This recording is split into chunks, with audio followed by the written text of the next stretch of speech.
क्या होगा अगर जिन बातों को आप रोज सुनते हैं उनमें छिपा हुआ सच आपके पूरे जीवन को बदल सकता है? क्या होगा अगर संतों की सरल सी लगने वाली वाणी आपके भीतर ऐसी रोशनी जला दे जो हर अंधेरे को मिटा दे? नमस्कार, आप सुन रहे हैं पार्थ स्टोरीज ऑडियो बुक्स, जहां हम सिर्फ कहानियां नहीं सुनाते बल्कि आपको आपके भीतर की उस जगह तक ले जाते हैं जहां शांति है, स्पष्टता है और सच्चाई है। आज की इस यात्रा में हम बात करेंगे प्रेमानंद महाराज की उन गहरी सीखों की जो हमें सिखाती हैं कि जीवन को कैसे समझा जाए, कैसे जिया जाए और कैसे भीतर से बदला जाए। तो इस सफर में हमारे साथ बने रहिए और इन बातों को सिर्फ सुनिए मत, महसूस कीजिए। जीवन की भागदौड़ में इंसान धीरे धीरे खुद से दूर होता जाता है और जब बाहर का शोर बहुत बढ़ जाता है तब भीतर की आवाज सुनाई देना बंद हो जाती है। ऐसे समय में संतों की वाणी एक दीपक की तरह काम करती है जो अंधेरे में भी रास्ता दिखाती है। प्रेमानंद महाराज की शिक्षाएं भी ऐसी ही सरल और गहरी हैं, जो किसी बड़े ज्ञान की तरह नहीं बल्कि जीवन के अनुभव की तरह सामने आती हैं। वे कहते हैं कि इंसान जितना बाहर ढूंढता है उतना ही भीतर से खाली होता जाता है और जब वो भीतर की तरफ मुड़ता है तभी असली शांति मिलती है। भगवान का नाम केवल एक शब्द नहीं है बल्कि वो एक ऊर्जा है जो मन को स्थिर करती है। जब मन परेशान हो तो समाधान ढूंढने से पहले स्वयं को संभालना जरूरी है और नाम स्मरण उसी संभाल का माध्यम बन सकता है। धीरे धीरे नाम जपने से मन की गति धीमी होती है और विचारों का शोर कम होने लगता है। जब मन शांत होता है तभी सही समझ पैदा होती है।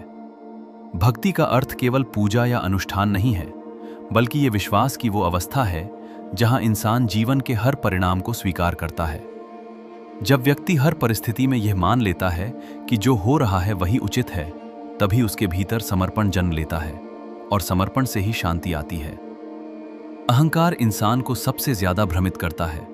ये उसे अलग होने का एहसास देता है और यही अलगाव दुख का कारण बनता है। जब व्यक्ति अपने भीतर के मैं को छोड़ देता है तभी वो दूसरों से जुड़ पाता है और उसी जुड़ाव में प्रेम का जन्म होता है। वर्तमान में जीना एक साधना है, क्योंकि मन हमेशा या तो अतीत में रहता है या भविष्य में भटकता है, लेकिन जीवन केवल इस क्षण में है। जो व्यक्ति इस क्षण को समझ लेता है वही जीवन को समझ पाता है। सेवा केवल दूसरों की मदद नहीं है बल्कि ये अपने भीतर की सफाई का माध्यम है।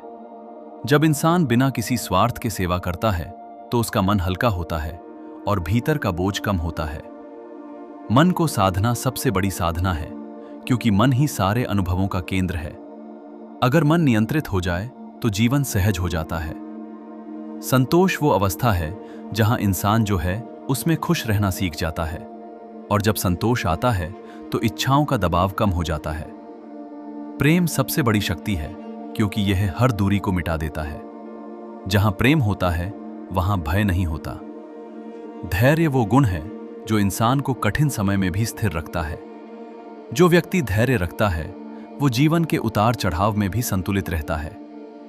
आत्मचिंतन वो प्रक्रिया है जिसमें इंसान खुद से प्रश्न करता है और धीरे धीरे अपने वास्तविक स्वरूप को पहचानता है। जब व्यक्ति खुद को समझ लेता है तब उसे बाहरी मान्यता की आवश्यकता नहीं रहती। यह सारी सीख हमें यह समझाती है कि जीवन को बदलने के लिए बाहर कुछ करने की आवश्यकता नहीं है बल्कि भीतर देखने की जरूरत है। जब भीतर स्पष्टता आती है तब बाहर की दुनिया भी स्पष्ट दिखाई देने लगती है और यही सच्चा परिवर्तन है जो धीरे धीरे जीवन को सरल और सुंदर बना देता है। अगर आप अभी तक इस यात्रा के साथ जुड़े हुए हैं तो इसका मतलब है कि ये बातें कहीं ना कहीं आपके भीतर उतर रही हैं। एक पल के लिए खुद से पूछिए, क्या आप सच में जीवन को समझना चाहते हैं या बस उसे जैसे तैसे जीते जाना चाहते हैं?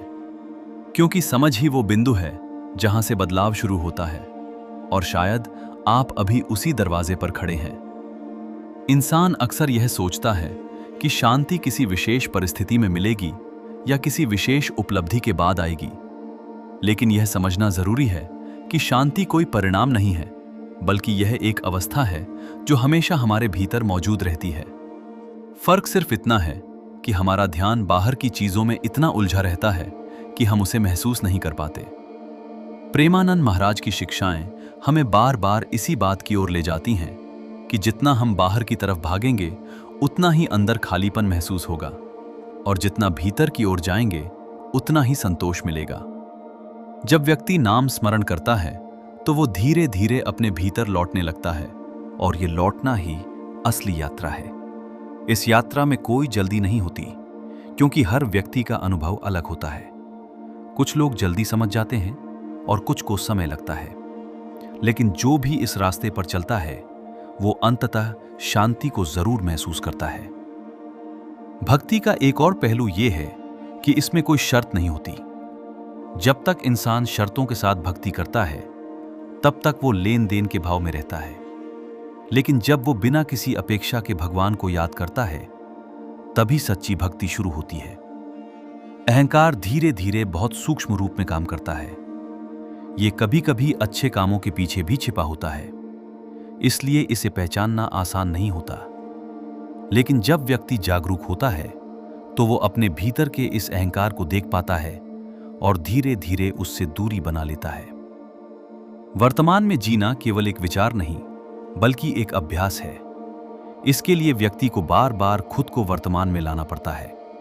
जब भी मन भटके उसे धीरे से वापस लाना पड़ता है, और यही अभ्यास धीरे धीरे आदत बन जाता है। सेवा करते समय यह ध्यान रखना जरूरी है कि उसमें दिखावा ना हो, क्योंकि दिखावा सेवा को कमजोर बना देता है। सच्ची सेवा वही है जो चुपचाप की जाए और जिसमें किसी प्रशंसा की अपेक्षा ना हो। मन को साधने के लिए व्यक्ति को अपने विचारों को समझना होगा।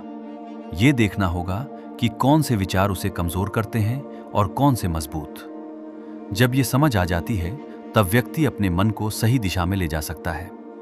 संतोष का मतलब ये नहीं है कि व्यक्ति आगे बढ़ना छोड़ दे, बल्कि इसका अर्थ है कि वो वर्तमान में जो है उसे स्वीकार करते हुए आगे बढ़े।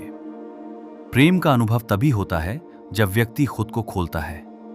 जब तक वो खुद को सुरक्षित रखने की कोशिश करता है तब तक वो प्रेम को पूरी तरह महसूस नहीं कर पाता। धैर्य का संबंध समय से नहीं बल्कि विश्वास से है। जब व्यक्ति को भरोसा होता है कि सब कुछ सही समय पर होगा तब वो धैर्य रख पाता है। आत्मचिंतन के लिए व्यक्ति को कुछ समय अकेले बिताना जरूरी है, क्योंकि जब तक वो खुद के साथ नहीं रहेगा तब तक वो खुद को समझ नहीं पाएगा।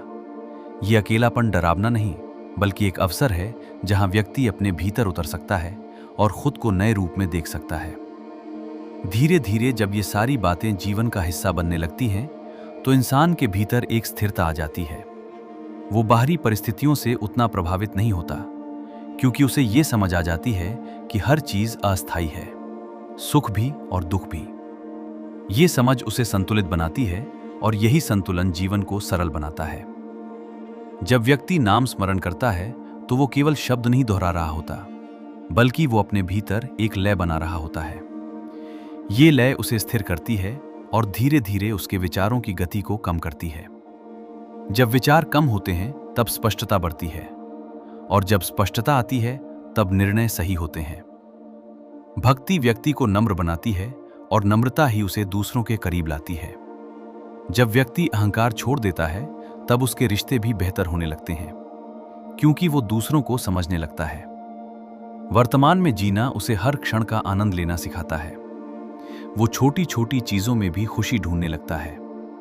सेवा उसके जीवन में करुणा लाती है और करुणा उसे एक बेहतर इंसान बनाती है। मन को साधने से वो अपने अंदर के डर और असुरक्षा से मुक्त होता है।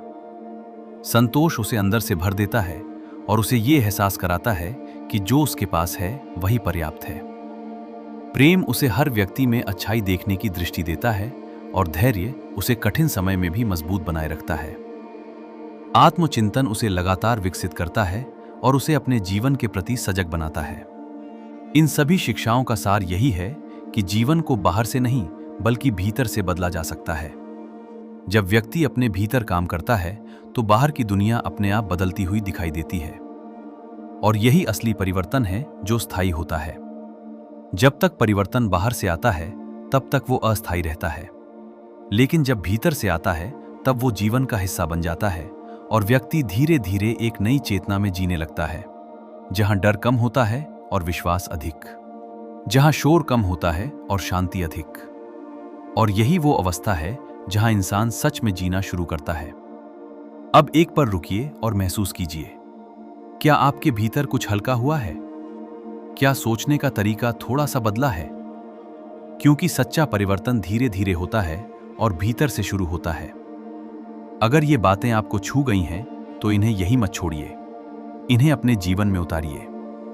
और अगर आप ऐसी ही गहराई वाली कहानियां और सीखें सुनना चाहते हैं, तो पार्थ स्टोरीज ऑडियो बुक्स को सब्सक्राइब कीजिए, क्योंकि यहाँ हर कहानी सिर्फ सुनने के लिए नहीं, बल्कि खुद से मिलने के लिए होती है। फिर मिलेंगे एक और गहरी यात्रा में। तब तक खुद के साथ रहिए।